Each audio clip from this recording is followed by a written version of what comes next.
We had a tagline at Burberry and we said, how many lives can we touch and transform by the power of our performance? And that underpinned, we had 5 soft strategies and we said those soft strategies enabled the hard strategies, enabled the revenue and the profit, et cetera.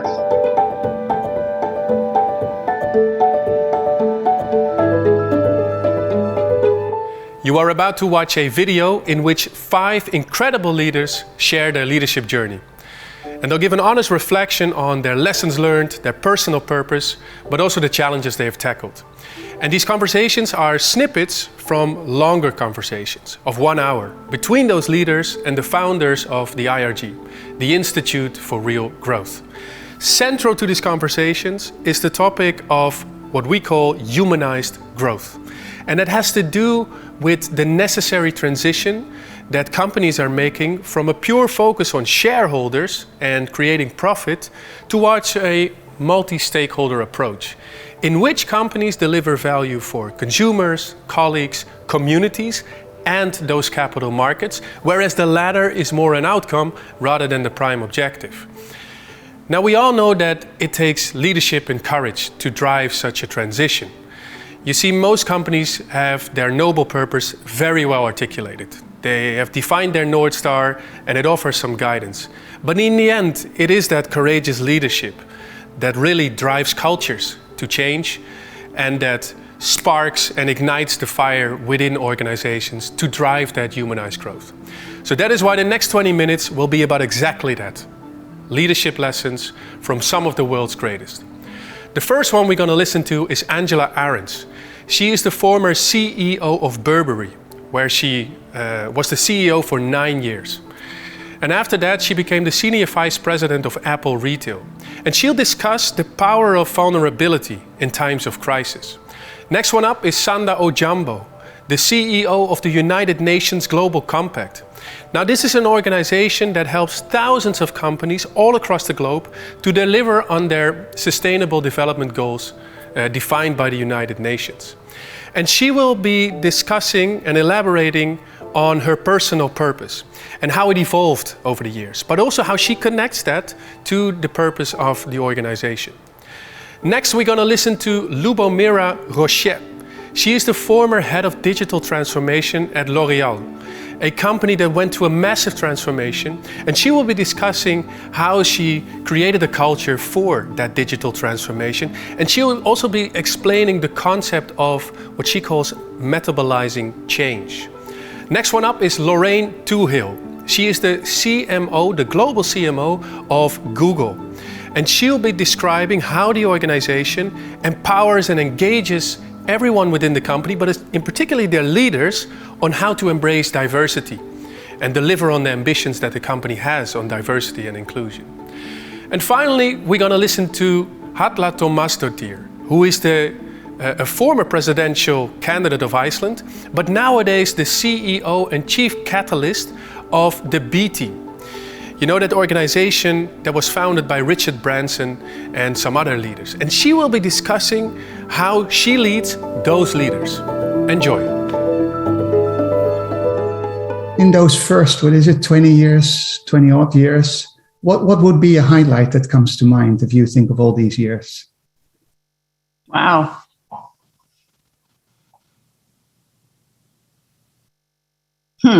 Yeah, probably the 2 biggest highlights were absolutely the turnaround of Burberry and the powerful team that we put together, and not only the fact that we doubled the business in 5 years, but the fact that we had just told the board we would do it again, literally shortly before I left to go to Apple. So when you unite a team and and that team is just going 80 miles an hour, it's such an incredible, you can accomplish anything. And that's just such a beautiful, wonderful feeling. And I say double the business, but we put 1% of our profits into the Burberry Foundation. And so we were also impacting children's lives. We had a tagline at Burberry and we said, how many lives can we touch and transform by the power of our performance? And that underpinned, we had 5 soft strategies and we said those soft strategies enabled the hard strategies, enabled the revenue and the profit, et cetera. But it was those soft strategies that created the culture and united the team. So that energy, I learned a lot. I learned a tremendous amount at Burberry. When you're put in a position, you are 100% accountable, right? There's nobody. And I read all the probabilities of success and how many CEOs fail in year 1, year 2, year 3. And, so you go in so focused, just head down and what the team we were able to build and what we collectively were able to achieve was just, and in a way, and I learned so much. I mean, I learned about leadership and energy, and I had done things before. I think Burberry was just a culmination of everything coming together and you being 100% accountable. But I also learned, ironically, that the more authentic I was, the more they leaned in. The more vulnerable I was in 2008 when, the world is collapsing and we're in the middle of building a new headquarters and, we called the top 100 together. And I said, we're going to have to decide what we stop, basically we need to cut 50 million pounds out of the business over the course of the next 3 to 4 months. I mean, Armageddon was happening and I got teary-eyed. And I said, look, I've never done this before, but I know we can do this. And our goal is to come out stronger. So let's agree we don't want to cut anything consumer facing. Let's use this as but I was vulnerable. I was hurting. And they leaned in even more. And I learned these lessons that unless you go through those things, you don't learn. And a lot of them were contradictory to maybe what I had thought. So, but it's interesting because you say two things. On the one hand, you had you took a very strong position. We're not going to cut on the consumer side. And at the other side, you were being vulnerable and softer, if you will. So very hard on the vision and soft on the connection. I think that's a very powerful, I can see how that's a real powerful mix. Can you talk a little bit about your personal purpose? We ask this question of everyone. When do you have one? And if you do, when did it become clear to you? And how has it helped you take important decisions like, do I want to leave Kenya and go to New York? Yeah.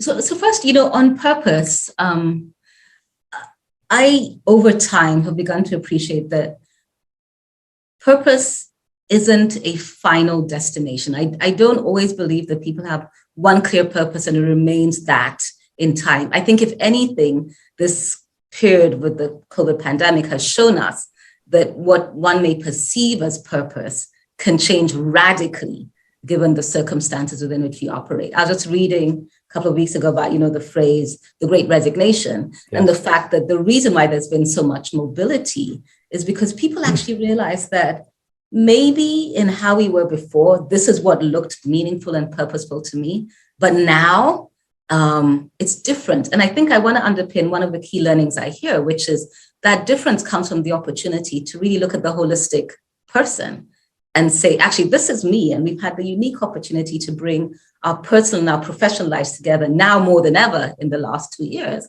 And for some, it's really been a reflection point around, that thing, maybe I was just doing that for the business, or maybe I was doing that for me. But now I have the chance to really do something that brings all of my elements together. So just to sort of highlight that I believe that purpose evolves, but where I am right now on my purpose journey has been the same for probably the last 25 years. Oh. And for me, it's evolved in how I play it out.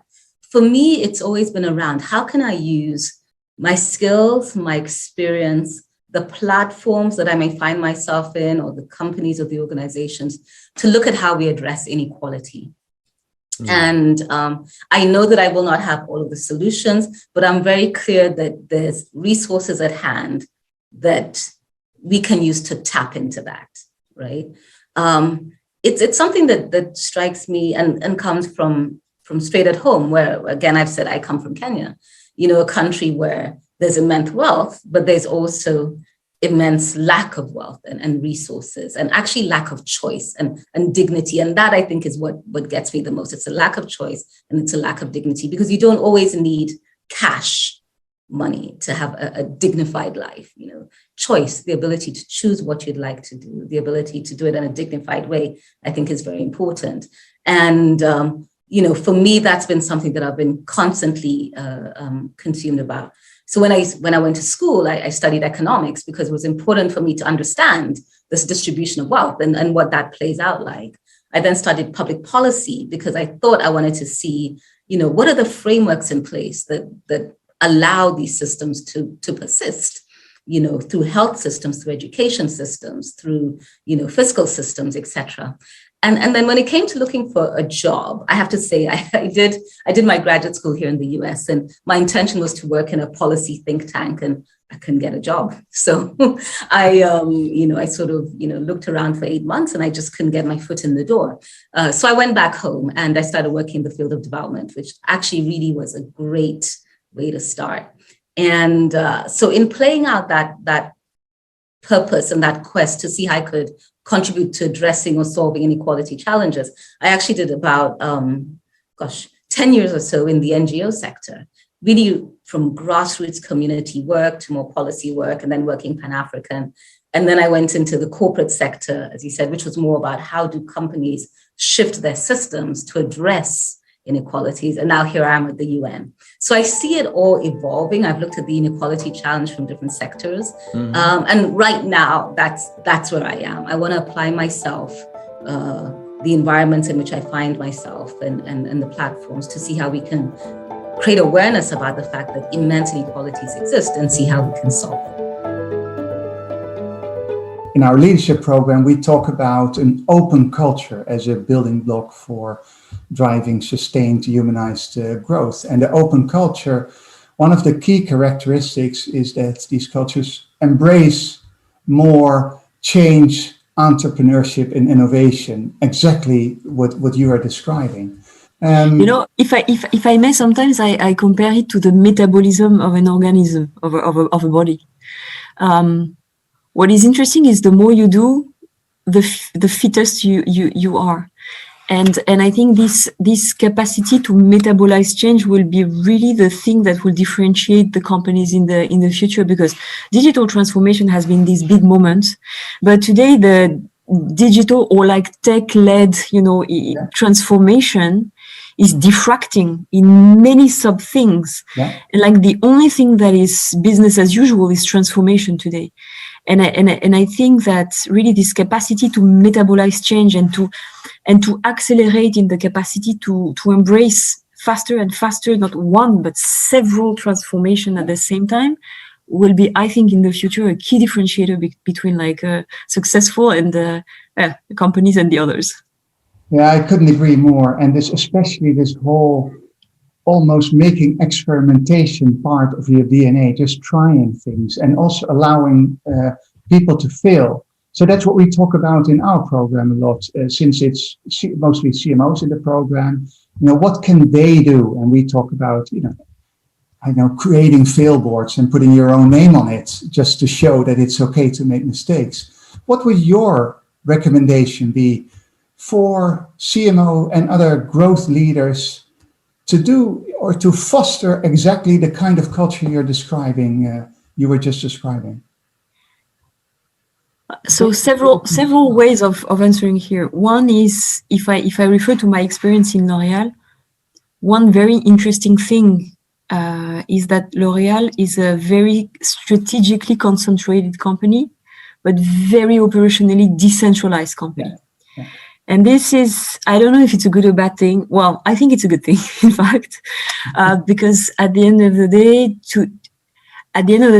today, really, like the ecosystem, when we think of digital, right? For example, the ecosystem between like Korea and China and the US, the UK, Russia, Africa.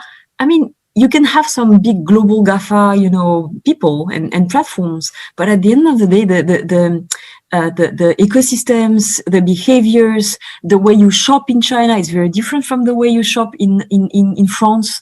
And all of that really militates, I think, for having a strong decentralized capacity to test. And it was interesting because I was coming in 7 years ago in a global role. Yeah. And so in a global role, in a very decentralized company, my first question was like, what am I going to do? Because, the power in a way is in the countries, in the brands. And so quickly I understood that what was important is, one, to put your ego completely aside, because that's not the question, to really foster and leverage the capacity of innovation of all the places.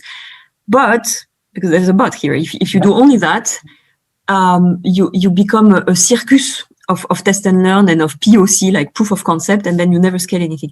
But the moment you are on something, then you have to scale it big.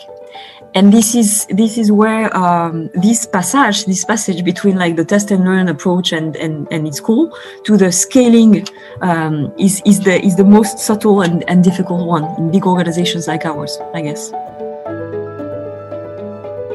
You've mentioned your passion about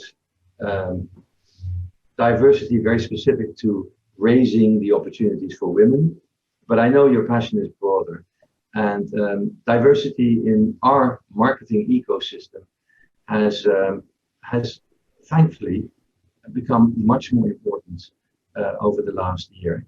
And a lot of things are happening, but still there is so much to be done. And we've talked in our program, we have Antonio Lucio talking and teaching about the steps that every marketer can take. But I really would like your perspective on that too. First, to sort of lay of the land of the marketing industry and how you see things, then where you see changes and things that leaders that are listening to this interview can jump on and can learn from and can accelerate, and things where we still need to act and more needs to be done. I would love to just have your overview.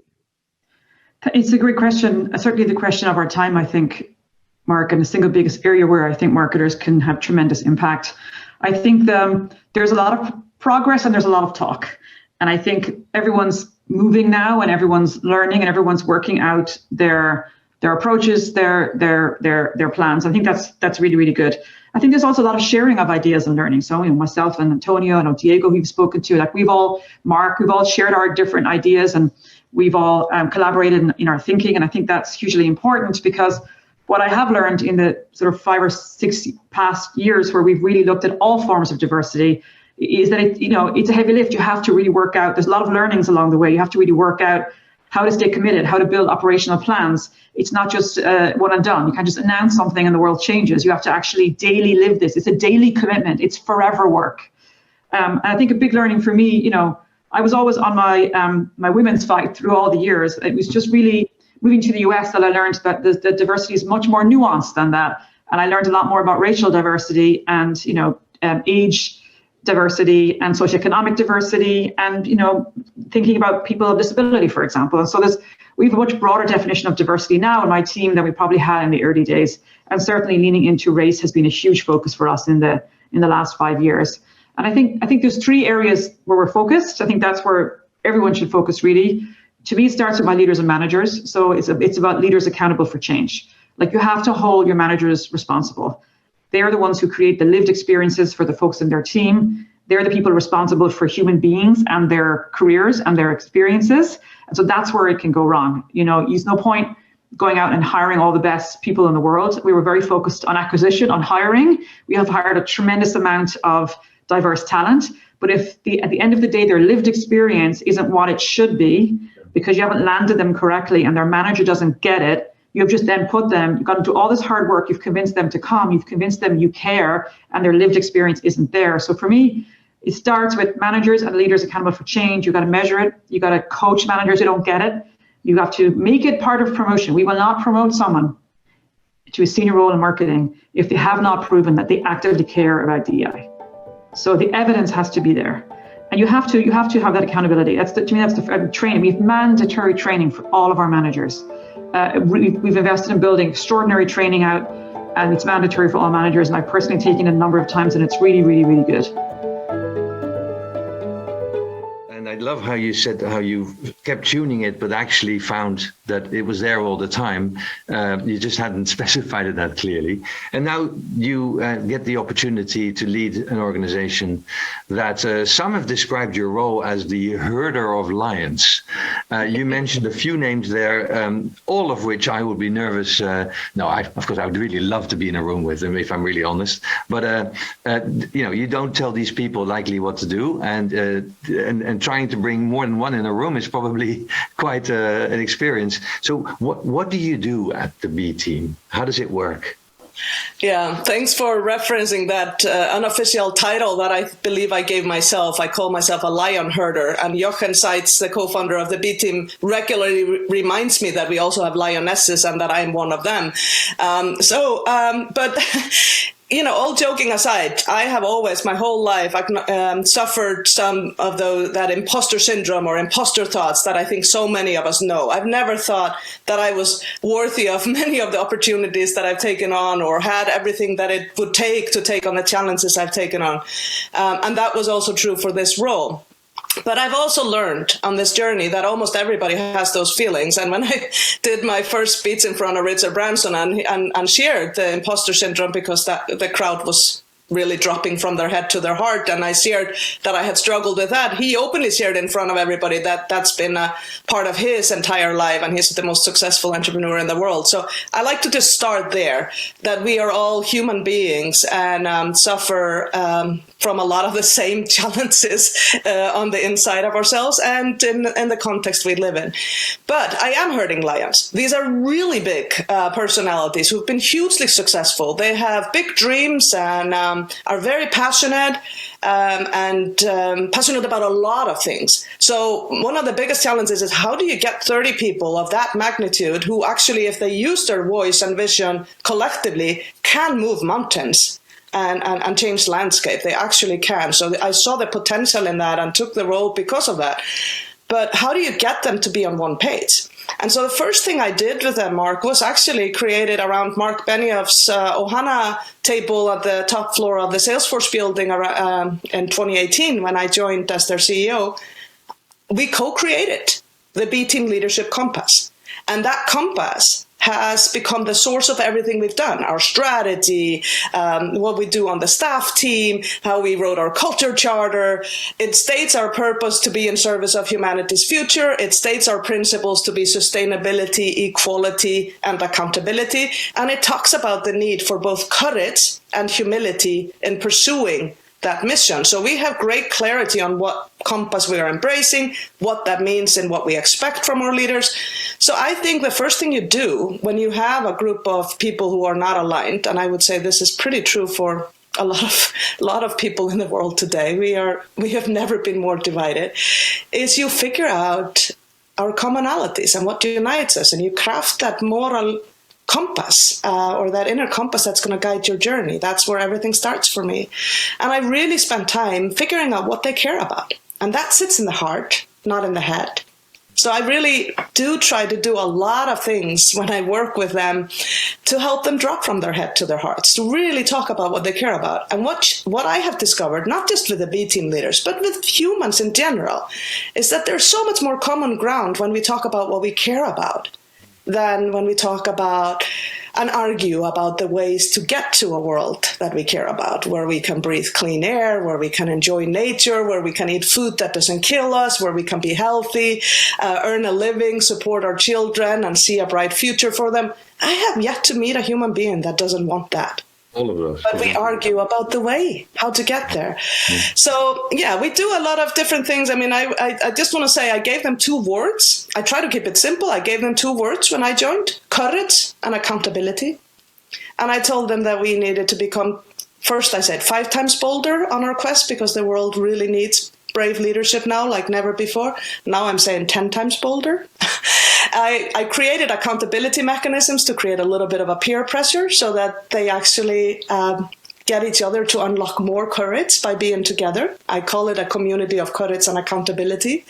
And in a way, in the design of the B team, we have that built in because we have leaders from business and we have leaders from civil society. And some of the best moments we have is when we call on each other to do more, to rise to this moment, to be braver, to make some bold decisions in our own organizations, but also collectively go out and raise our voice boldly. If you've enjoyed listening to those leaders, then we'd like to invite you to visit our website, instituteforrealgrowth.com, where you can find the full conversations of 1 hour packed with leadership lessons.